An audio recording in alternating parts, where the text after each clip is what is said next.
বছরের প্রথম ভিডিওতে ভেবেছিলাম একটা সুন্দর কিছু দিয়ে শুরু করব, তাই আজকে একটা গোলাপ ফুলের বুকে বানাবো।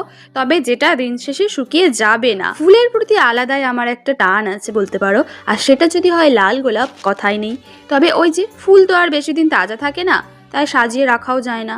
তোমরাও চাইলে রিবন দিয়ে এরকম একটা বুকে বানিয়ে নিতে পারো, যে কোনো অনুষ্ঠানে গিফট দিতে পারো। খুব ইজি, বাট একটু সময় লাগে।